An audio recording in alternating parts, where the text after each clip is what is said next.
They disappeared during a bike ride in Evansdale July 13th, but the FBI said there was reason to believe Lyric Cook Morrissey and Elizabeth Collins were still alive. However, tonight, tragic news coming out of Evansdale that may turn this story from a search for two girls into a criminal investigation. News Channel 8's Emily Price is at the Evansdale Police Department where the announcements were made today. Emily?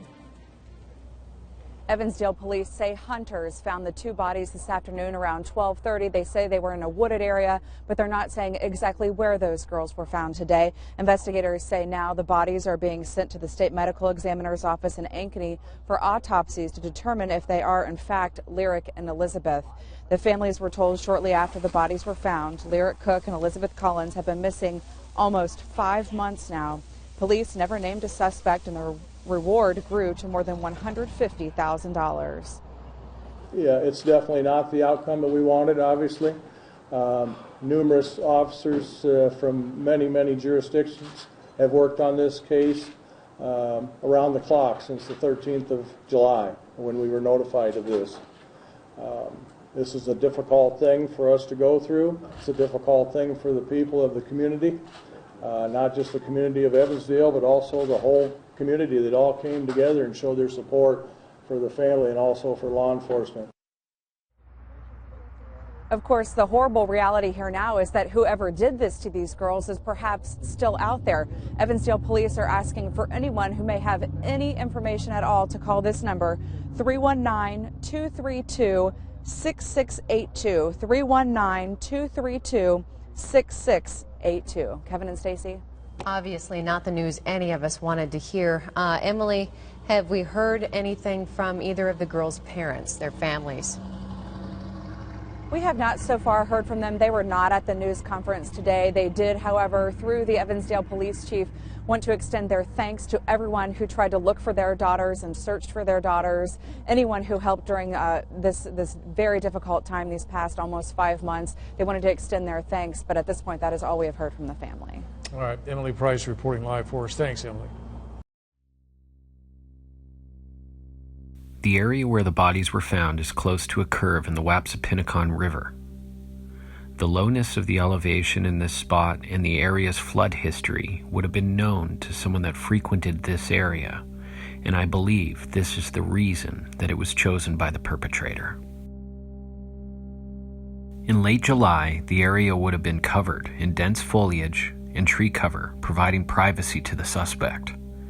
Flooding would ensure that the crime scene would be submerged partially, washing away crucial evidence in the months after the murders.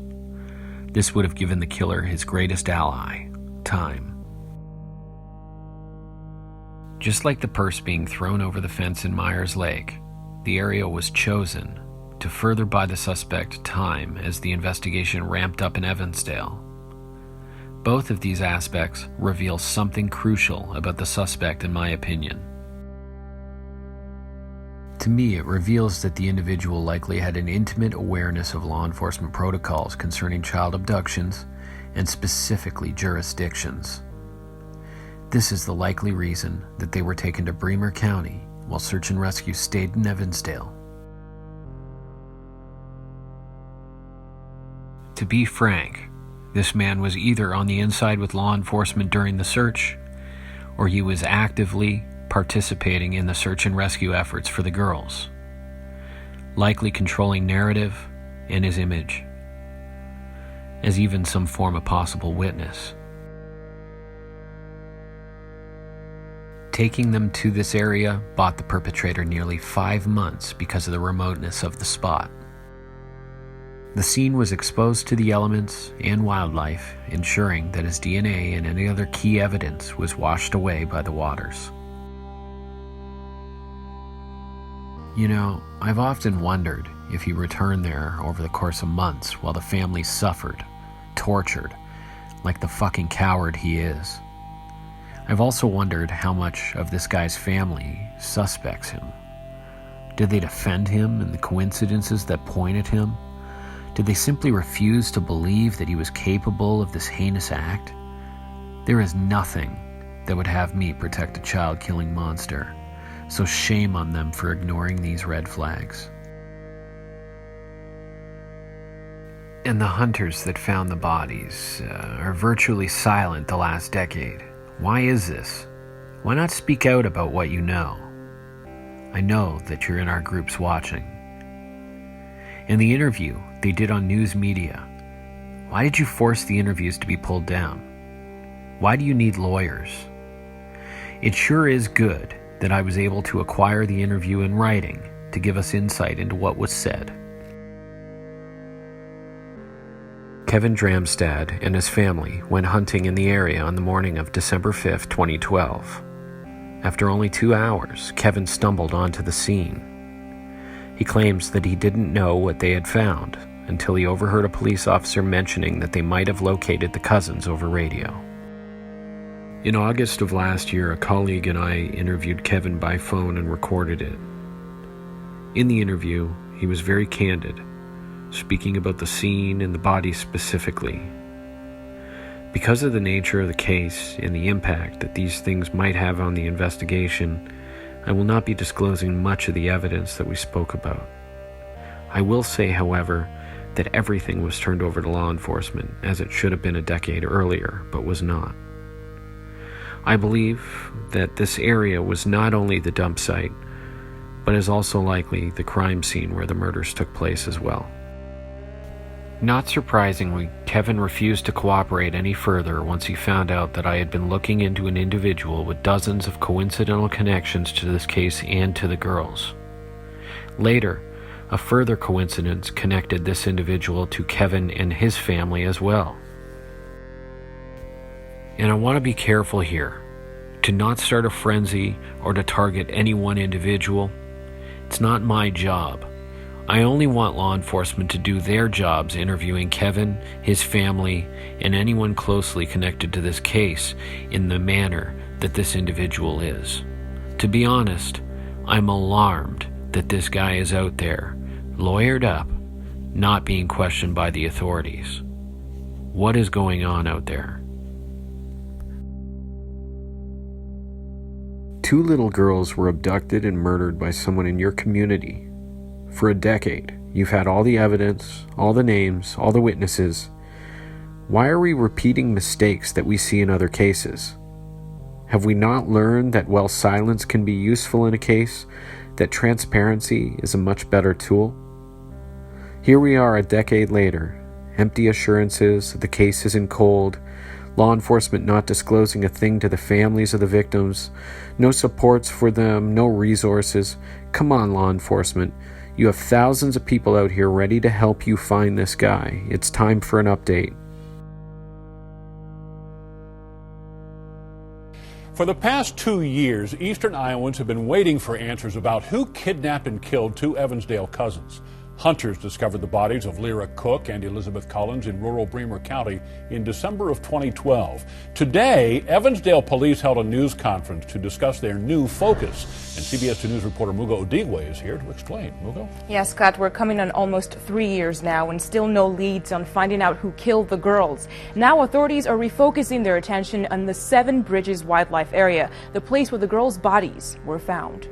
She always had a smile on her face, even when she was in trouble. For Drew Collins, memories of his daughter Elizabeth are forever etched in his mind. She was sweet, she loved animals, she loved sports. But there's another memory he'd also like to have, one where the killer of his daughter and niece is found. We want some closure, find out who did it, and they need to be punished. Drew says waiting for that to happen is a constant battle. What this person has done to us is, completely wrecked our life, and we just don't want to see it happen to another family. Neither do local and state authorities. The case is an open and very active investigation. On Tuesday morning, they held a press conference to let everyone know about their new focus in the investigation. We need to know who is familiar with that Seven Bridges area and very comfortable with that area. The Seven Bridges Wildlife Area spans 125 acres and can be hard to navigate for someone who isn't familiar. Chief Smock wants anyone who knows the area or knows someone who does to talk to them.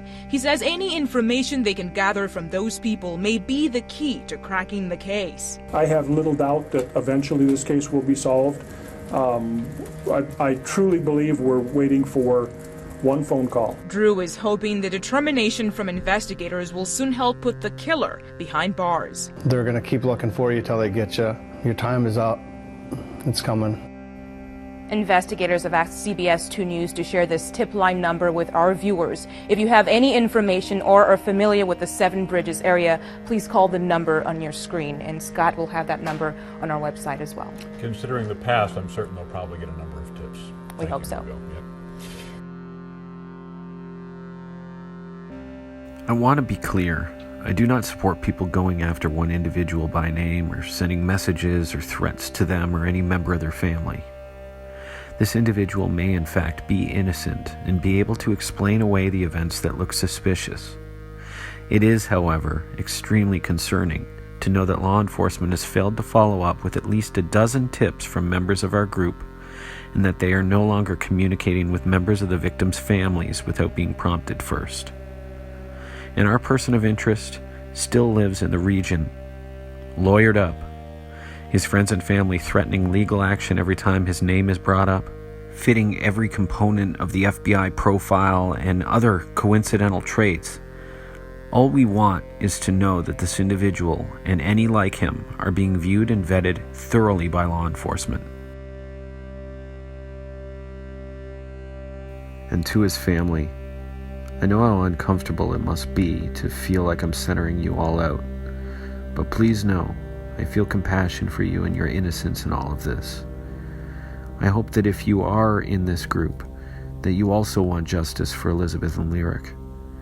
That if you have any suspicions at all, that you will make it work with the authorities to finally vet this individual. And if you have already, that you would simply let us know so that we can all move forward. There are enough coincidences with this subject that this needs to be looked into. Lyric and Elizabeth had their whole lives ahead of them. They loved and were loved. They had fun and laughed and had every reason to still be here with their families, until the arrogance of some monster took hold of them and took them from them.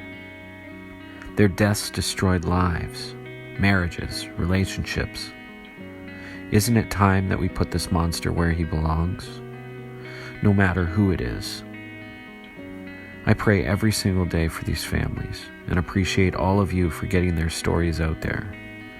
Their legacies should not be one of unsolved homicide cases. It should be one where good triumphs over evil. It's going to take some hard work, but with your help, we will get there. Thanks for watching.